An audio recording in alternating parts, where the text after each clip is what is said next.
74 நாள் அப்போலோ மருத்துவமனையில் முன்னாள் முதல்வர் புரட்சி தலைவி பொன்மன செல்வி அம்மாவை அந்த இதில் வச்சிருந்தாங்களே, யாருமே கேட்கறதுக்கு நாதியே இல்லை. அப்பெல்லாம் எங்க போனீங்க? அப்பெல்லாம் யாருக்கும் ஏன் இல்லை தில்லு? கலை உலகத்தை சேர்ந்த கௌதமி கூட கொடுத்தாங்க பேட்டி. அன்னைக்கு எங்க போச்சு இந்த கரை வேட்டி? தமிழ்நாடு போய்விடக் கூடாது சசிகலா வசம். அதிமுக போனால் அதிமுக கூட ஆகிவிடும் மோசம், ஆனால் தமிழ்நாடு போனால் ஆகிவிடும் நாசம். அதற்காகத்தான் நாங்கள் போட்டுக் கொண்டிருக்கிறோம் கோஷம். அதிமுக அம்மா ஏத்துக்கிட்ட மாதிரி அதிமுக மேல்மட்ட உறுப்பினர் வேணா போடலாம் வேஷம், ஆனா உண்மையான அதிமுக தொண்டனுக்கு வேணாமா ரோஷம்? பன்னீர்செல்வம் அவர்கள் ஸ்டாலின் சிரிச்சு பேசினாராம். சிரிச்சு பேசுனது தப்பா. சொல்றது யார் தெரியுமா? சசிகலா அம்மா.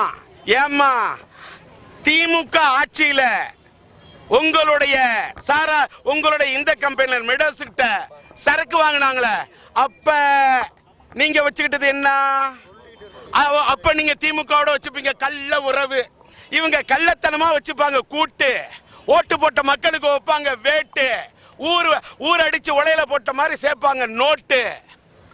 இதுதான் அவங்க மேல நான் வைக்கிற குற்றச்சாட்டு. ஸ்டாலின் ஆட்சிக்கு வர்றதுக்கு அவங்க ஊரு 2 பெட்டா கூத்தாடிக்கு கொண்டாட்டங்கிற மாதிரி. திமுக என்ன நினைக்குங்க எனக்கு முக்கியம் இல்ல. பன்னீர்செல்வம் என்ன நினைக்கிறார் ஓபனா சொல்லணும். தெரிஞ்சாதான் அவருக்கு சப்போர்ட் பண்றது யாரு? ஒரு பக்கம் RSS சப்போர்ட்டா, இல்ல பிரதமர் மோடி ஐயாவோட சப்போர்ட்டா, இல்ல பின்னணியில ஸ்டாலின் சப்போர்ட்டா எங்களுக்கு தெரியாது.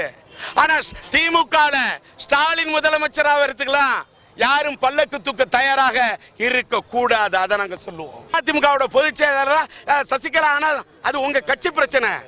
சசிகலா அம்மா நாட்டுக்கு முதல்வர் ஆனா நாடு தாங்குமா? அம்மாவுக்கு இவ்வளவு கெட்ட பேர், பெரியம்மாவுக்கு இவ்வளவு கெட்ட பேர் ஏற்படுத்தி கொடுத்தது இந்த குடும்பம் தான், மன்னார்குடி குடும்பம் தான். பக்கத்தில் இருந்தப்பே வாங்கிட்டாங்க கோடநாடு. இவங்களே ஸ்ட்ரைட்டா தமிழ்நாட்டு ஆள வந்தா ஏலம் போட்டு விற்கப்பட்டுவிடும் தமிழ்நாடு. தமிழ்நாடு மக்களே பண்றாங்க பிரார்த்தனை, சாமியே சரமையப்பா. தமிழ்நாட்டு மக்கள் பண்றாங்க. இன்ஷா அல்லாஹ் இந்த நாடு இருக்கணும் நல்லா. பிரைஸ் தி லார்ட், அல்லேலூயா. இந்த நாடு இருக்கணும் நல்லா. ஆஞ்சநேயா இந்த நாடு இருக்கணும் நல்லா.